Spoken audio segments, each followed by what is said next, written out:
All right, John the man. I like I said, man, we've been talking quite a bit on the DoD Warrant Officer Facebook page for quite some time now. So finally, I get to see you in the flesh and talk to you on a virtualized environment. But I guess mainly for us, we didn't really get to build any talking points. And I think next weekend, if you can come on, I think the AI Mhm. portion will be awesome. Kind of get your feedback.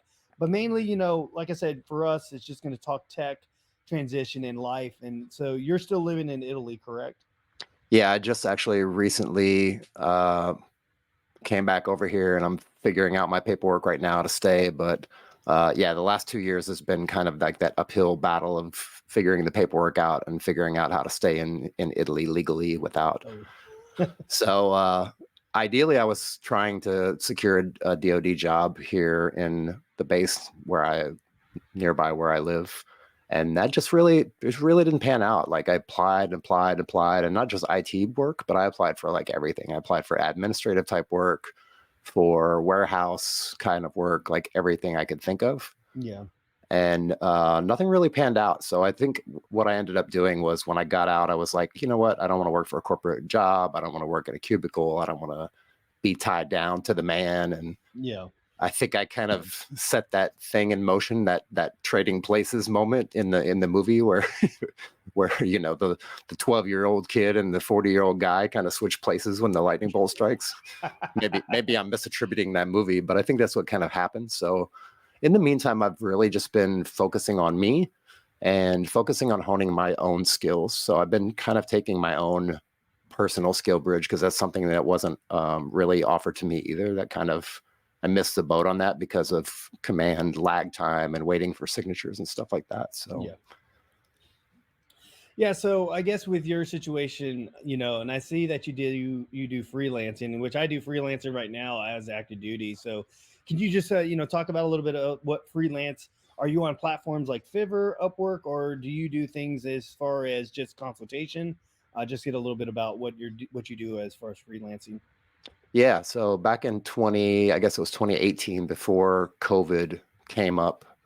I actually started building websites and doing web design and kind of graphic design for different small businesses. That was Hmm. my main target, like reaching out to mom and pop shops, places where I actually went and ate or where I spent my money. And if I saw something that maybe could be improved or some way that I could offer some value to that company, I would just have a conversation with the business owner or whoever. And some of those turned into long-term paying jobs, and some of them turned into like a Nice. 6 month stint. So I just really got out there and beat the pavement. And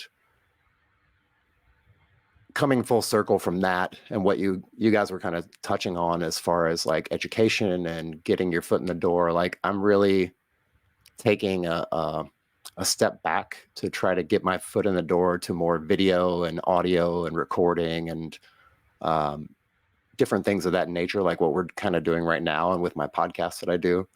So I'm actually in the process of trying to do some volunteer work for the local PAO here, for the AFN station.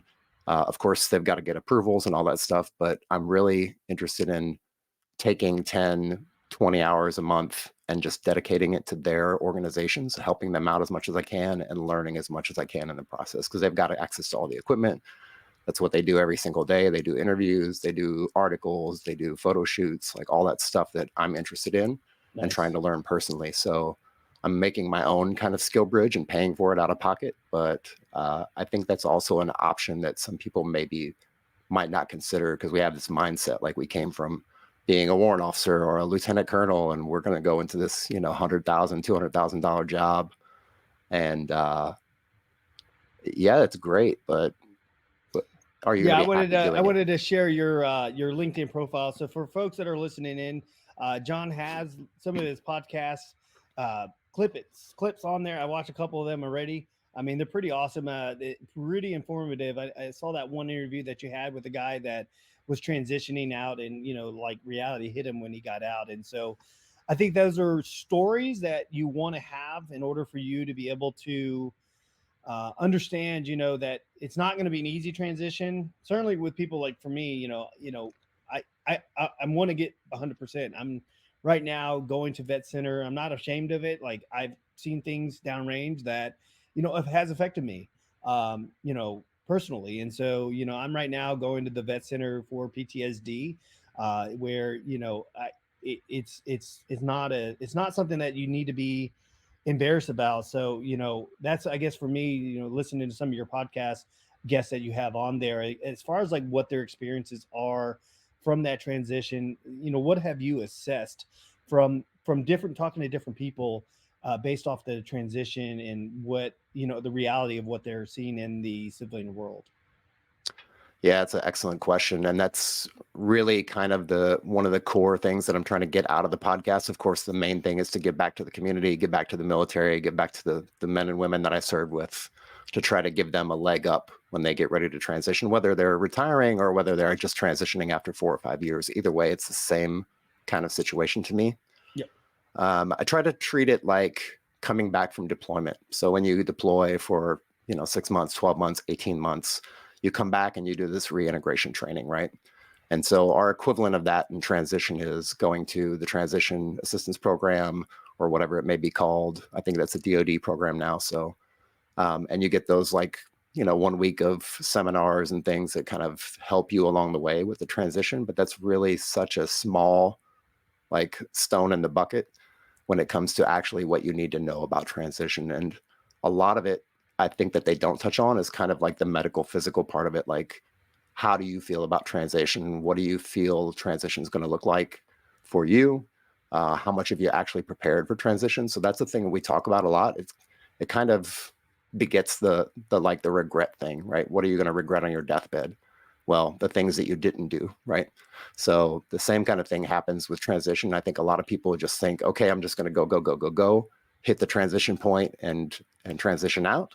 And then after that, everything's going to be cool and I'm going to have a job lined up and all that stuff. And it's not always the reality. The expectations a little bit maybe beyond the scope of reality. Yeah, and it's funny. Judith just wrote, "Tap wasn't enough." Ha ha ha. I brought this up because yesterday I had a job interview, just kind of trying to pick up a project manager or project management position on the side, another one. But the one thing that the gentleman said to me, the one that was interviewing me, he was a 22-year Navy veteran, and this is the third time he told me, if you have an opportunity to go through SFL TAP twice, and the reason is that you're going to pick up things the second time you go through that you might not have gotten the first time. And so, I'm going to start working with my leadership. The results come out for CW3 coming up October. I'm looking at pinning with my year group in April. And then the next day with a 2-year retirement window, I'm dropping my retirement. So, I'm going to start kind of that SFL TAP, but I didn't know if that might have been an option. I know that for you, when you retired, was a 2-year window already an option for the retirement, or was only 12 months? Yeah, the 2-year window was open, but I also, when I did my transition kind of stuff, it was really COVID. So a lot of things were closed. Oh, yeah, It was really difficult to even get into VA office and talk to people. It was really, really difficult. Yeah. I did actually do that. I did the kind of officers TAP version. And then I went back and backtracked with a couple of the regular, E7 and below or E6 and below or whatever it happens to be kind of version of it as well, just to get a broader perspective. And I know they asked me when I asked if I could do that, and they were like, well, you don't need to. And I'm like, but I would like to know, because maybe there's something in there that you're not telling the senior folks because you think it's irrelevant, but it could be very relevant depending on the situation. So yeah. And also, for the audience that, for me, I want to be an expat in Costa Rica, but how does a VA work as far as benefits and going to a doctor, overseas, being in Italy? If you stay over there, and I know that Mike Filbert, he's in Germany, but how does a VA work when it comes to doing claims or anything else that's outside of the network? Yeah, I'm actually trying to figure that out now. I know they do. I know they do. I'm figuring it out in real time. I know they do, in Germany, for example, they do the VA transition as well. So you can do your VA appointments, but you do them with local German doctors. I believe it's how it works. Yeah. And then their write-up goes back and gets fed into the system. A lot of the VA stuff, as far as applying, is through online now. So you can just go online, fill out the information, what you need to fill out, and then just hit submit, and then it initiates the VA claim process. So it's just a matter of them, because they have the TRICARE network. Yes, it's within the military confines, and then yes, it expands out to the local communities around wherever you happen to be in the United States. But it's also the case in Europe as well. Like if you need to go to a specialist, even on active duty, they can send you outside of the gate. And that's all kind of coordinated through TRICARE. Yeah. And so VA is a quite similar thing. Again, I have to learn it, but luckily I'm close to a base where I can go there directly to the base. But I don't think that's where they're going to send me for VA appointments, because that's just not how they operate. Yeah, I'm scared. So I know in Costa Rica, because we're going to be looking at living on the Pacific coast in Avita, but I know San Jose has a hospital that will take VA. But also, though, too, in Costa Rica, the medical there is so inexpensive that you could pay out of pocket and still break even when it comes to the care that they give. So, no, that's awesome, man. And like I said, it's a different perspective seeing how you got out and where you're living now, and the transitions, because like I said, everyone's journey is going to be different no matter how you look at it. And whether you start early, like for me, I'm starting extremely early, and that's why I picked up a side gig just to kind of get my portfolio once I got my PMP. And I'm like, you know what, I'm gonna utilize this now, because the Army is so antiquated with the MDMP process that even if I threw anything PMI at them, they kind of look at me crazy. And it was funny because I had a CW4 Howard at 3 Corps yesterday talking to me at Craig Watts's retirement, and that was one of the things that I was like, yeah, I'm not wasting no time. I am literally using my PMP to its full advantage. I got it on the 4th of September. I got hired on the 11th out of a company out of Dallas.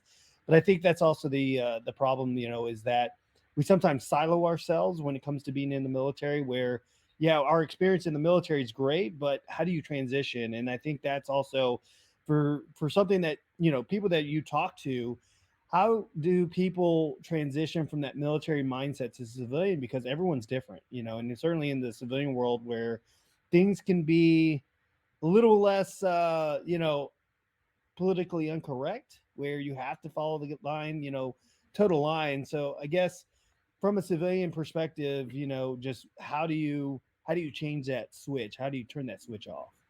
Yeah, and I think that's one of the reasons why a lot of people transition directly into a job, or try to as much as possible when they get out, whether they're retiring or transitioning out. But so they can close that gap and not have such a void in between being in uniform and then being in a civilian attire at a civilian job. Because I think what ends up happening, at least that's what I've heard over and over and over, is you go through the transition process, you get to your final out for retirement or whatever, and then it's like, okay, sign here. Okay, here's your folder with paperwork. Have a nice day. Like there's no fanfare. Nobody's outside blowing trumpets. Like it's literally just like, have a nice day and enjoy your retirement. Yeah. And you kind of walk out the building. At least I did, and I know many others that I've talked to have. You walk out of the building and you're just like, it's really surreal. It's like, what just happened? Like I've been planning on it. I thought it was going to be something, and it turned into something else, and it really just wasn't as exciting as I thought it was going to be, or wasn't exhilarating as I thought it was going to be. So it depends on what your transition looks like. If you go directly into a job, of course, there's no gap, right? I think that's great, but I think there's also a value in actually taking time off if you have the opportunity to and the means to really just take like a gap of 1 month, 6 months, a year, however long you need to take. Of course, you're sacrificing that continuity for job stuff. But I think it's important to do some introspection. And I know a lot of folks that I speak to, they get that. And one thing I would say is definitely just have some people around you that you can talk to be able to bounce ideas off of, and not kind of get inside of your own echo chamber, because that can be destructive. But yeah, it's definitely an emotional roller coaster coming out, especially if you don't have something lined up.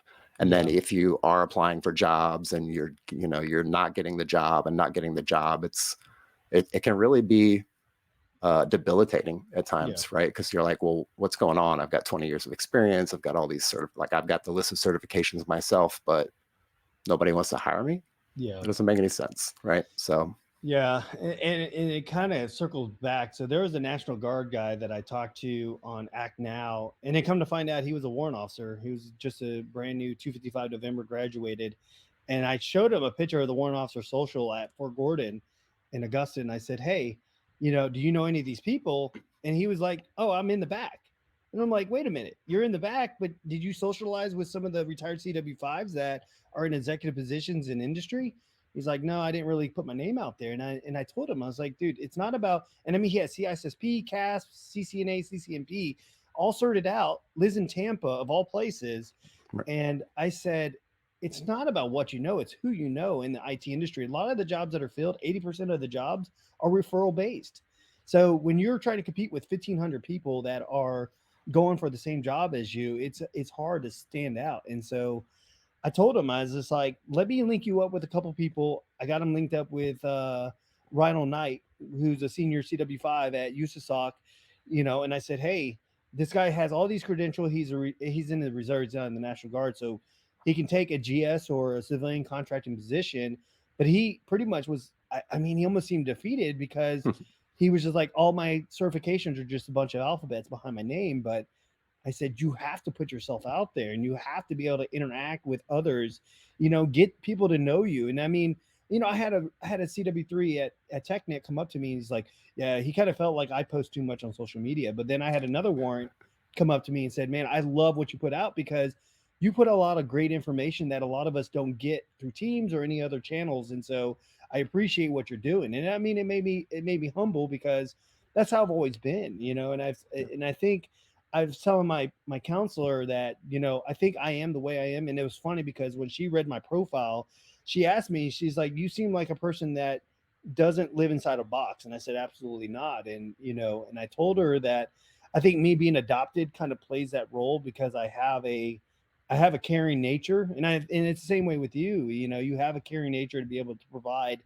information to people that need it, and so it's important for us. It's important for us to ultimately radiate the information that we have instead of trying to keep it in, you know, closed in, because everyone has a different journey, but how you can be able to take different paths based on other people's experiences will ultimately help you get to your end goal, and whether it is taking a 6 month hiatus out of the workforce and then coming back in. But it really comes down to being able to have that roadmap so you know where your start to finish is once you get out of the military. And I think that's what scares a lot of people. You know, certainly 20 years in, it's like that's a long time. And so, you know, it's just a matter of you have to have the network to support you and the people to understand what you're going through because they went through the same thing that you did. Yeah, I absolutely agree with you. And I'm definitely going to second what you said about it's not what you know, it's who you know, and not just in the IT field. I see it in all the fields, really. So as much as I don't like to admit that that's the way life is, like that's really the way life is. Like if you've got if you've got somebody you know who works in a company who can get you a recommendation to that company, that's really the absolute best way to Yeah. get in. Like putting your Yeah. resume out there is one thing, but like you said, you need to get out, you need to socialize and network with people. That's important. And I would throw this out there too. Like even if you're on active duty still, if you've got like 2 or 3 or 4 years left, I would see if you can allocate like 5 hours, 10 hours a month to volunteer. Not just, I mean, you can volunteer wherever. And if you volunteer on the base and you do it through Bemis, if you're in the Army, all of that volunteer service, all those hours go back into the community as money. So that's a double win.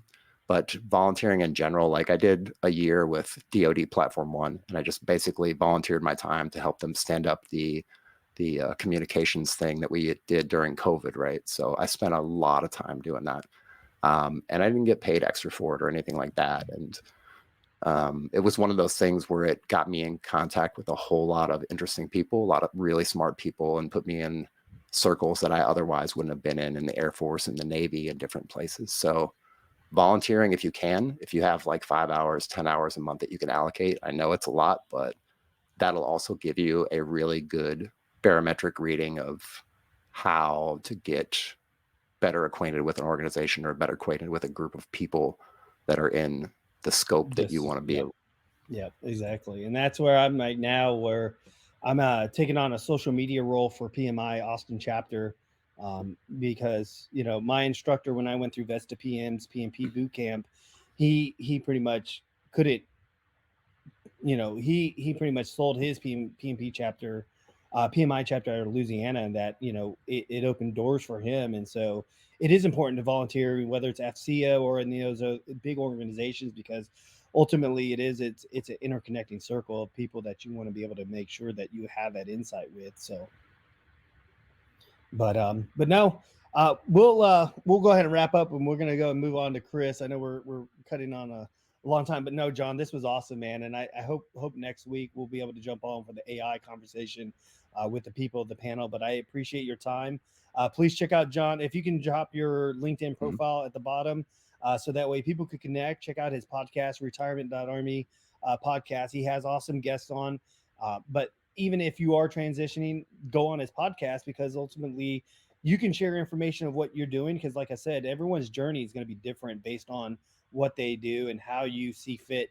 Because, you know, yes, if you know that you deserve 100% from the VA, you know, make sure you go after and make sure you document everything that you need to make, you know, you have in your medical records from when you join the military to where you're getting out. I do. I mean, I have everything documented from 2005 on up. And so it's important to make sure that you have all your ducks in a row when you're getting out. But no, I appreciate John. And, you know, if you want to stay on board, because I know we have some questions, and then we'll move on. So Absolutely. Thanks.